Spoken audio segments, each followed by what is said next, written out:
তো গাইস, কালকে আমাদের এক্সাম পুরোপুরিভাবে কমপ্লিট হয়েছে। আর এক্সাম কমপ্লিট মানে তোমরা তো বুঝতে পারছো যে কত একটা মনে শান্তি লাগে।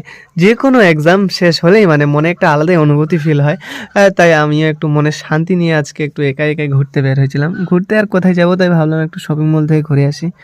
হ্যাঁ, তাই শপিং মল থেকে ঘোরাঘুরি শেষ, এখন আমি চলে আসলাম একটা চপের দোকানে। হালকা পাতলা কিছু চপ নিয়ে নিলাম। আর ভাবলাম যে আজকে চপ দিয়ে মুড়ি খাবো। তো তাই চপের সঙ্গে শুধু মুড়ি খেলে তো ভালো লাগবে না, তাই কিছু কেটে নিলাম। এদিকে শসা, পেঁয়াজ আর কাঁচা লঙ্কা আর ধনেপাতা কেটে নিলাম। আর একটা চানাচুর মানে আমার রুমে ছিল আনা, তো চানাচুরটা দিয়ে দিলাম। আর এগুলা কেটে ভালো করে এখানে দিয়ে দিলাম। আর এখন মুড়িটার কালারটা কেমন লাগছে, তারপর দিয়ে দিলাম তেল। তো এগুলা দিয়ে মুড়ি খেতে আমাকে বেশ খুব ভালো লাগে, তোমাদের কেমন লাগে জানি না।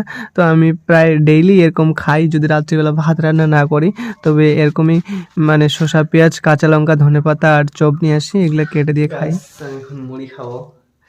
এই দেখতে পাচ্ছ, চপ, মুড়ি, চপ যে এরকম করে হালকা করে ভেঙে নিব।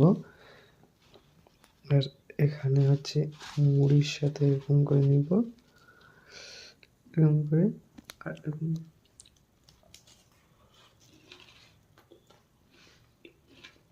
হ্যাঁ, আর তোমরা আমার মুড়ি খাওয়া দেখে কেউ হার্ট ফেল করো না আবার। তো টাটা, আজকের ব্লগটা এতটুকুই ছিল। দেখা হবে নেক্সট কোনো ভিডিওতে। আর গাইস, একটু বেশি বেশি করে সাপোর্ট করো।